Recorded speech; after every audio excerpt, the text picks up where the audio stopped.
Good morning बच्चों। Student, आज हम पाठ 3 अहिंसा से संबंधित पाठ्य पुस्तक का कार्य पूर्ण करेंगे।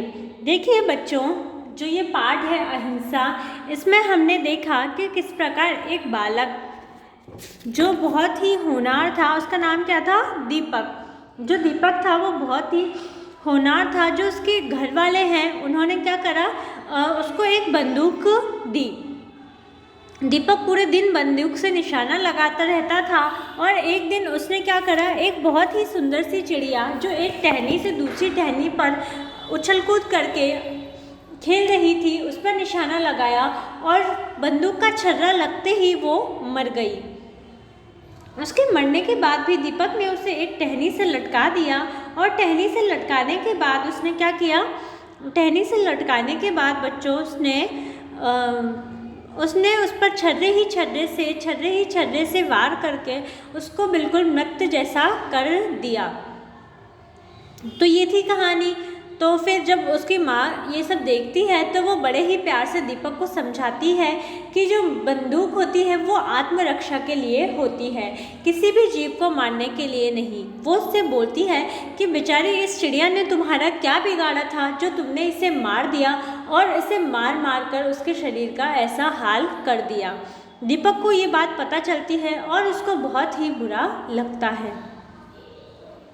तो बच्चों, उसे ये चीज़ ये देखकर बहुत बुरा लगता है और वो सोचती है, जब मतलब वो बताती है, दीपक को समझाती है, तो दीपक को ये बात बिल्कुल अच्छे से समझ में आ जाती है और उसे ये एहसास होता है कि उसने कितना बड़ा अपराध किया है। वो अपनी जो मम्मी है उनसे माफ़ी मांगता है और उसके बाद वो जो चिड़िया का मृत शरीर है उसको एक गड्ढे में दबा देता है और वो अपनी मम्मी को ये वचन करता है, अपनी मम्मी से वादा करता है कि मैं आज के बाद कभी किसी भी पशु पक्षी को नहीं मारूंगा। ठीक है, तो अब हम उससे संबंधित जो पाठ्य पुस्तक के प्रश्न हैं वो करेंगे। रिक्त स्थान भरिए। देखिए, दीपक एक रिक्त स्थान बालक था। कैसा बालक था? होनहार। देखो, दीपक एक रिक्त स्थान बालक था। कैसा बालक था? होनहार। ठीक है, अब ख देखिए, दीपक सारा दिन बंदूक से रिक्त स्थान साधता रहता था। दीपक सारा दिन बंदूक से क्या करता था? बताओ बच्चों, दीपक है जो सारा दिन बंदूक से क्या करता रहता था? देखो, जो दीपक है वो सारा दिन बंदूक से निशाना साधता रहता था। तो रिक्त स्थान में क्या भरेंगे हम? निशाना। ग देखिए, एक सुंदर सी रिक्त स्थान फुदक फुदक कर एक टहनी से दूसरी टहनी पर जाती। क्या थी? एक सुंदर से क्या करती थी फुदक फुदक कर? एक सुंदर सी चिड़िया। तो रिक्त स्थान में क्या आएगा? चिड़िया। मैंने अपना रिक्त स्थान ठीक करने के लिए इसे मारा। क्या ठीक करने के लिए मारा था? निशाना। तो देखो, मैंने अपना निशाना ठीक करने के लिए इसे मारा। अब देखिए, इस चिड़िया ने रिक्त स्थान क्या बिगाड़ा था? क्या माँ बोलती है कि इस चिड़िया ने तुम्हारा क्या बिगाड़ा था? तो रिक्त स्थान में क्या आएगा? तुम्हारा। देखिए, पहले रिक्त स्थान में होनहार, दूसरे रिक्त स्थान में निशाना, तीसरे रिक्त स्थान में चिड़िया, चौथे रिक्त स्थान में भी निशाना और पांचवें रिक्त स्थान में तुम्हारा। अब देखो, भाषा ज्ञान देखते हैं। पहला प्रश्न छोड़ दीजिए बच्चों। दूसरा प्रश्न देखो, निम्नलिखित शब्दों को शुद्ध करके लिखिए।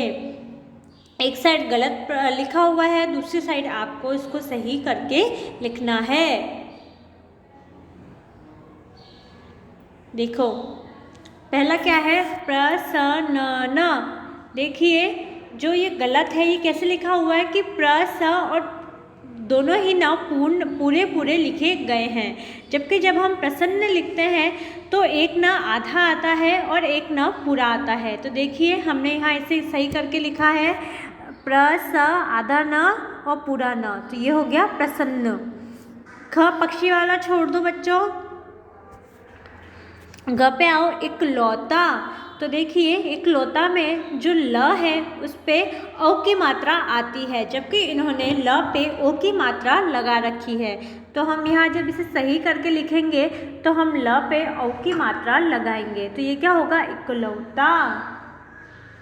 क्या होगा, इकलौता।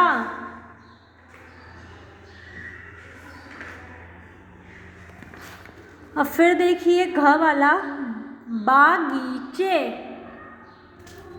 देखिए ब पे भी आ की मात्रा लगा रखी है और ग पे छोटी ई की मात्रा लगा रखी है, जबकि जो ग है इस पे बड़ी ई की मात्रा आएगी और ब पे आ की मात्रा नहीं आएगी। तो लिखिए ग पे बड़ी ई की मात्रा गी और च पे ई की मात्रा चे, बगीचे। यहाँ देखिए निशाना, जबकि यहाँ निशाना की जगह क्या आएगा, निशाना, निशाना। मृत देखिए यहाँ पर जो म है उस पे ऐसी मात्रा लगा रखी है बच्चों इन्होंने, देखिए ये वाली मात्रा लगा रखी है, जबकि ये ऐसी र वाली मात्रा, जो ऋषि वाली मात्रा रहती है वो आती है। ठीक है, तो ये क्या होगी, मृत। निर्दोष, देखिए र पूरा लिख रखा है, जबकि निर्दोष में जो र है वो द के ऊपर जो शब्द दिए गए हैं उसके ऊपर वाली उस पे आता है। ठीक है, तो निर्दोष यहाँ पर ऊपर लगा देंगे हम ये मात्रा, दो और र को साथ में लिखेंगे, ओ और र को साथ में, तो देखो निर्दोष। वृक्ष, वृक्ष में भी वही मात्रा लगा रखी है, जबकि वो में ऋषि वाली मात्रा आएगी। तो देखिए यहाँ पर हम सही करके लिखेंगे वृक्ष। दुर्गति, देखिए दुर्गति में त पे बड़ी की मात्रा लगा रखी है, जबकि यहाँ आती है छोटी की मात्रा, तो इसे सही करिए, दुर्गति, है ना। गड्ढे, जबकि क्या होता है, ड नहीं आएगा, ढ आएगा, तो यहाँ पर एक ढ और एक ड आएगा, तो ग, ढ और ड, डे, गड्ढे। हम निम्नलिखित शब्दों का वाक्यों में प्रयोग कीजिए। देखिए होनहार बालक, तो वाक्य कैसे करेंगे, राम एक होनहार बालक है। ये देखिए हमने यहाँ पे होनहार बालक इस तरीके से लिखा है, राम एक होनहार बालक है।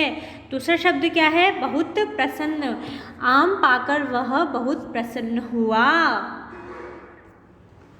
इसी तरीके से अगला देखिए बगीचे में, तो यहाँ देखिए हमने जो बगीचा है उसको इस तरीके से उपयोग करा है, बगीचे में बहुत फूल हैं।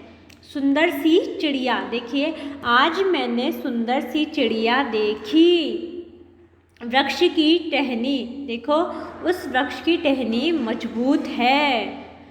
अब देखिए रिक्त स्थान भरिए, तो हमें इसमें के, से आदि का इनका उपयोग करना है। देखिए घर, रिक्त स्थान, बगीचे में खेल रहा था, तो घर के, रिक्त स्थान में क्या आएगा, के, घर के। इसी तरीके से ख देखिए, चिड़िया फुदक फुदक कर टहनी, एक टहनी रिक्त स्थान दूसरी टहनी पर जाती, किससे जाती थी, एक टहनी से दूसरी टहनी पर। उसने मरी हुई चिड़िया रिक्त स्थान उठाया, मरी हुई चिड़िया को उठाया। दीपक बहुत मज़ा आ रहा था, किसको मज़ा आ रहा था, दीपक को, तो रिक्त स्थान में को आएगा। और देखिए अब मैं उड़ती चिड़िया भी निशाना साध लेता हूँ। ठीक है, तो यहाँ पे क्या आएगा, अब मैं उड़ती चिड़िया पर भी निशाना साध लेता हूँ। पहले रिक्त स्थान में के, दूसरे रिक्त स्थान में से, तीसरे रिक्त स्थान में को, चौथे रिक्त स्थान में को और पांचवें रिक्त स्थान में पर आएगा। तो बच्चों, और ये देखिए नीचे यहाँ लेखन कार्य दिया गया है, ये आपका होमवर्क है, ये आपको मुझे कल करके दिखाना है, तो आप मुझे कल इसकी फ़ोटो खींच कर भेजिए। धन्यवाद।